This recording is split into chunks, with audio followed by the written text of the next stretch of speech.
Hello, and welcome to KRWBIN. Today, I want to touch on a subject that is very sensitive to people that are experiencing hair loss. Now, the reason I wanted to touch on this is because I had a conversation with my youngest daughter, and I noticed where the disconnect comes in when it comes to hair loss. No, most of the time when people are talking about hair loss, they are already adults. You are already dealing with your medical situation, and then you go to like a hair salon and you're discussing your options uh, with your stylist or your barber, depending on the type of hair loss it is. In addition, if you are a stylist, you are familiar with the different types of alopecia, balding, hair loss, medical conditions that can cause hair loss. However, we tend to forget about how a child feels. Now, my youngest is in middle school, so this was a very interesting conversation because I thought the natural assumption that kids don't understand about hair loss and they tend to go through two phases. Either they're bullying the person or picking on the person that has hair loss, or they are sympathetic and trying to be helpful to the person that has the hair loss. However, I never really thought about how kids deal with hair loss. So we had a conversation, and I'll have the link in the description box to the podcast of that interview with my middle schooler so that you can hear the perspective directly from her. But I want to paraphrase in this video because it is important to understand how children feel. And it's different for each child. It's different in elementary school than it is in middle school, and of course it's different in high school. So I'll have a separate interview with my oldest daughter who is in high school. But this particular conversation, I realized with my middle schooler that there's a disconnect. They don't quite understand hair loss, and they don't quite understand how to deal with someone who is experiencing hair loss. Now, hair loss comes in different ways. There are official terminology for hair loss, and I'll have the official definition of hair loss in the description box below this video.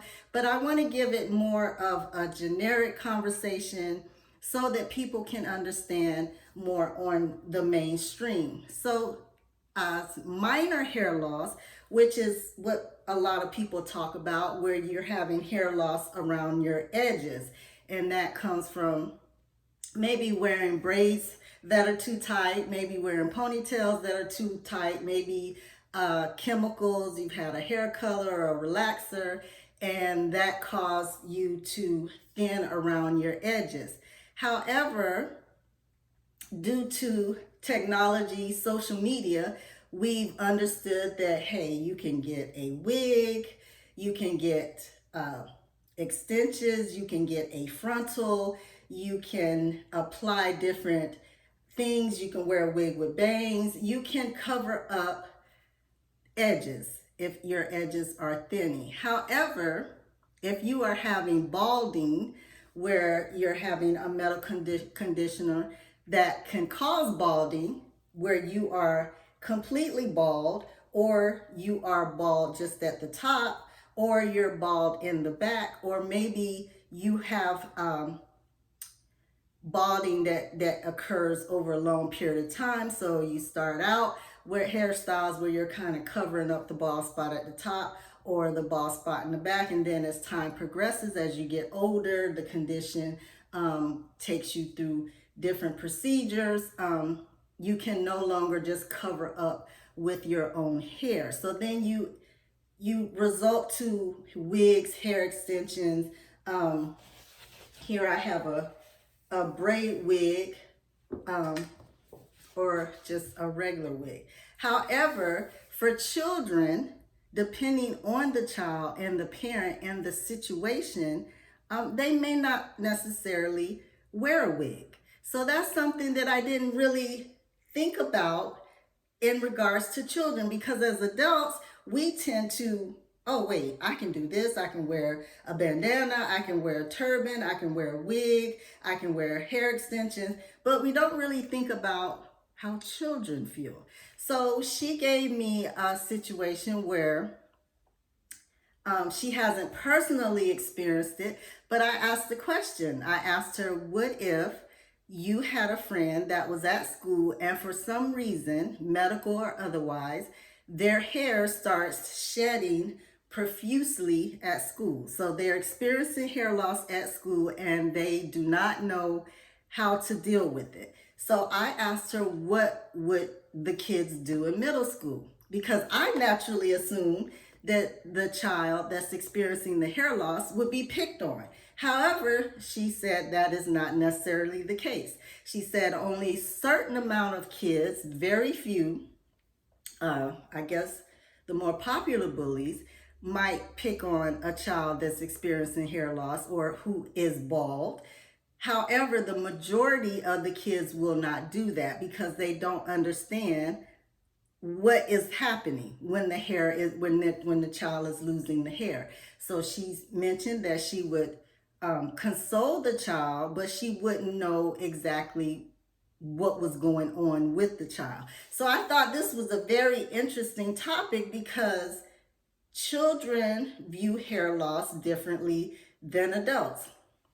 So what you want to do in that case is, if you are the parent of a child who is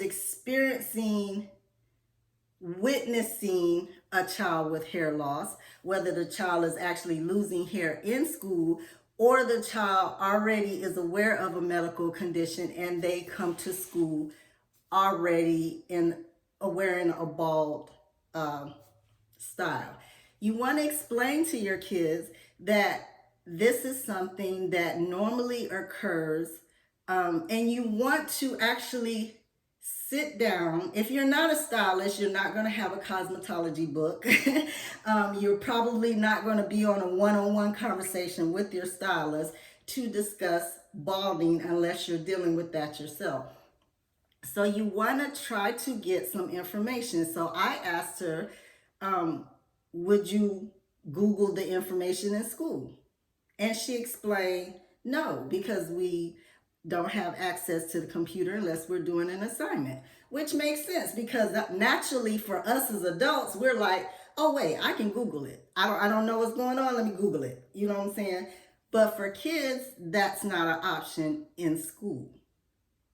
So she brought up the fact that she would actually go to the lost and found and help the child find a hat or a hoodie or something to put on her hair, and then she would take the child to the nurse's office. So I thought that was interesting because I never thought of it that way. Oh, got some makeup on me. I never thought of it that way because as adults, we don't think about the process.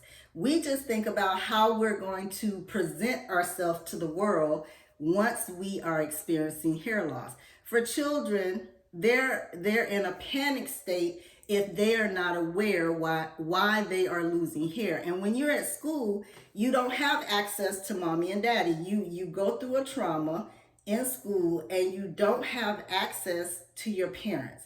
You either have to rely on your friends, you have to rely on your own emotions as a child, you have to rely on a nurse, which is another adult, you have to rely on a teacher, which is another adult. You don't have another child to depend on, as a child experiencing hair loss.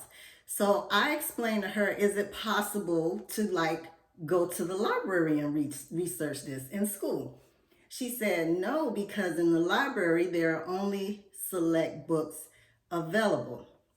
Now, of course, I can't verify that as an adult because unless there's an open house where I can go to the school library and check out the books that are there, there is no way that I can find out that information. However, I did suggest to her that if you are experiencing that either yourself or with a friend, or you see another child experiencing hair loss in school and they are emotional about it, please come home and tell me about it. Now, I'm a licensed cosmetologist. However, most parents are not. But as a parent, I feel like it is our responsibility to maybe Google the information if we don't have access to a stylist. Google has a variety of information. She said as a child, we would not naturally Google information because the internet has a lot of false information in addition to correct information. Now, I didn't think about it like that because as adults, we either Google it, we look it up, we research it, we do whatever we need to do to find out what is going on with us. Then we make a doctor's appointment. If we're experiencing hair loss and we don't know why it's happening, we make a doctor's appointment. A child is not going to make their own doctor's appointments. So I thought this was an interesting topic because I just wanted to relate to you all as adults, and even if some teenagers are watching this, research the information now. Research it at your first knowledge that either you yourself are experiencing hair loss or another child is experiencing hair loss. Now, I am speaking as middle schoolers in this particular video because they are old enough. They are 12, 13, 14 years old. They kind of understand things a little bit better than an elementary school child. A high schooler will understand things a lot better than a middle school child. So I wanted you to all check out that podcast recording because I wanted you to hear from her perspective. She honestly, and certain questions that I asked, she just truthfully said, I don't know. I don't know. All I know is I would try to help the child conceal it, or I would console her, or I would take her to the nurse's office. So I want to speak on the fact that even though a child is experiencing baldness or hair loss, and I'm speaking for middle schoolers in this particular video, that it is a matter of confidence. It is I feel like as a preteen or teen, you're still relying on your parents, even though you've come into your own personality. And when you're experiencing a trauma, you naturally look towards a family member that is in the adult role, whether it's a parent, grandparent, aunts, uncles. You tend to look for answers through the adult, through the eyes of a teenager. So I want to discuss confidence. I want you to help your child understand confidence. Now, as adults, if we are deciding to wear a balding hairstyle and we are opting not to wear wigs, we don't want to wear braids, we don't want to wear curls, we don't want to wear we are opting to wear the exact hairstyle that you see here on this mannequin. For adults, to build up our confidence, we'll add some earrings. I have some earrings here. We'll add some earrings.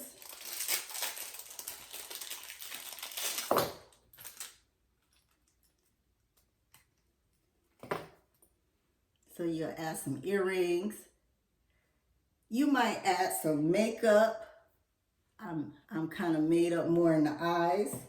If you have a thicker eye area, such as myself, you tend to wear a deeper eyeshadow shade. Your eyelashes, you might want to wear false eyelashes. You want to put, if you don't want to wear false eyelashes, you want to accentuate your own eyelashes with maybe 2 or 3 types of thickening eyelash mascara. You might want to wear a thicker eyebrow. You might want to wear a brighter lip color or a gloss or something. You want to put on blush. You want to, wear jewelry around your neck. You want to have, maybe a cute outfit. However, for children in middle school, not all children in middle school are wearing makeup. In fact, I don't know too many who are wearing makeup until they get into the high school years, because there it's a totally different environment. So for a middle schooler, they may not be wearing makeup. They may not be wearing false eyelashes. The most they might be wearing is, if they're female, they may be wearing earrings or jewelry or a cute outfit. So it's important to discuss confidence with your child when they are experiencing hair loss. And a lot of times hair is associated with beauty. And I feel that as a parent or a guardian, that you should explain that hair is not your only avenue for beauty. Your personality can exude beauty. Your facial features can exude beauty. Your outfit can exude beauty. So it doesn't have to necessarily rely on hair. So that's something that needs to be explained to a child, preteen, middle schooler, or teenager middle school, that it's experiencing hair loss, because they might have gone for with a full head of hair, and then something happened drastically. They were in a car accident or something medically happened, and hair loss is now their new life. So it is very imperative that as parents and guardians and adults in general, even teachers, because teachers need to be able to have a knowledge when they encounter a child that is experiencing hair loss in school. And the reason I say that is because if a child comes to school already in this style, then you're already aware, because when you first see the child, they are already coming to your school with a bald head feature. If the child comes to school initially with hair, and then something happens, maybe they got sick, they were in an accident with their parents or a friend or something, they come to school and maybe a week later, they start experiencing hair loss as a reaction to the accident or as a reaction to the medical diagnosis. Then that's a whole different way that you have to look at it as a teacher. You cannot be expressive in your face. You can't have that shock look like, oh my God, your hair is falling. Like, you can't do that. You have to, even as a parent, if you are not aware that your child is experiencing something medically and they just come home one day with hair shedding, you cannot go into trauma. I know a lot of times people want to depend on doctors and they want to depend on the hairstylist, but a lot of times it's the first line of defense. It is you as a parent or a guardian that has to console the child. So it was imperative when I had this conversation with my daughter, and once again, it'll be on the podcast and I'll have the link in the description box. I was shocked because I just naturally assumed that it was already explained to the child that's experiencing the hair loss. So when they come to school and they're experiencing this, they're already aware. And then at the same time, I thought the information was easily accessible for children to access if this situation happens. So a lot of times things are not recognized or described or explained until a bad situation happens. So a child is at school, the hair starts falling out, everybody goes into a panic, and then the next week there's an explanation by the teacher. They're like, so and so experienced hair loss. This is a couple of reasons. Okay. But at that point, everyone is already traumatized. Everyone is already, the bullies have already picked on the child. The kids who are like friends with the child, they are in shock and don't know what to do.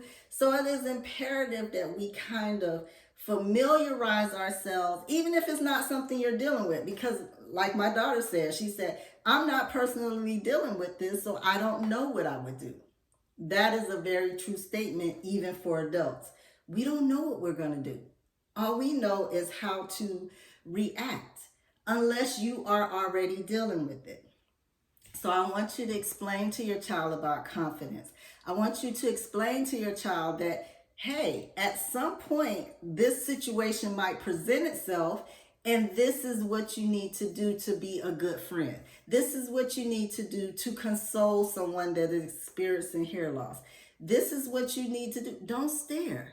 Don't every time you see the person, you're just staring. You're like, and they're talking to you, you're having a conversation, yes, da, da, da, and your eyes are constantly going to the top of their head. There are adults that do that. So if an adult will do that, then kids will do it also. So it's just something that you just have to kind of train yourself and train your child. When you're talking to someone that is experiencing hair loss or who is balding, you want to look them in their eye when you're having a conversation. You don't want to wonder and look all around the top of their head. You don't want to ask them 50 million questions.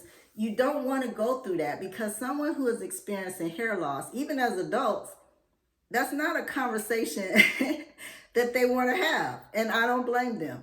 It's something that children are more free flowing with information. So if a child wants to discuss their own personal medical condition, a child would do that with another child. They may not necessarily do it with the nurse or the principal or the teacher, but they'll be more forthcoming with another child. So that's why I feel that it's important to discuss confidence. It's important to discuss, if you are a child that's, if you are a parent of a child who is not experiencing the hair loss, but like their friend has hair loss, you need to explain to your child to be sympathetic, to be understanding, to don't question them. Don't always, can I touch your head? Don't get into that habit of being touchy-feely and asking 50 million, private medical questions. Explain to the child that you need to treat your friend the same way you did when they had hair. That's just normal, because a child will grow up to be an adult, and whatever ideas they have as a child goes into their adulthood. That is why there are adults that don't know how to deal with hair loss. There are adults that make jokes about people who have thinning edges. Yes, it's funny for a minute until you are the person who does not have edges anymore. Then it's no longer a joke anymore. So what I'm saying is, as a parent, even if you don't personally experience hair loss, it is important that you explain that to your child. Now, if you are a parent with the child with hair loss, you have even more of a responsibility to teach them confidence, so that they can learn that even if someone's picking at you, you can brush it off your shoulders and say, don't worry about the people that are picking at you, because 9 times out of 10, someone that's picking at you about something also has something wrong with them. Their stuff is just private. So teach your children confidence. Help your child understand, if it is a boy experiencing balding in boys and men is a little more acceptable in society overall than it is with women and girls that are balding.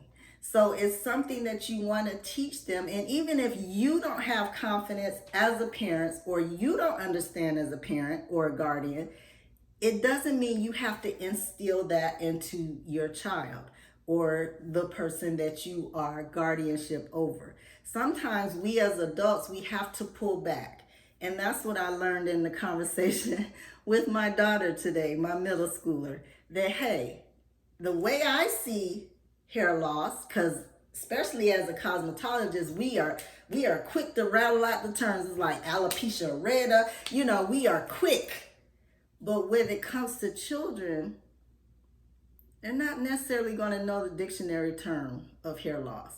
They're just going to say it how they see it. Mommy, I was at school and Susan's hair just fell out while we were in the bathroom. And then some of the kids started laughing. That's how kids are going to see it.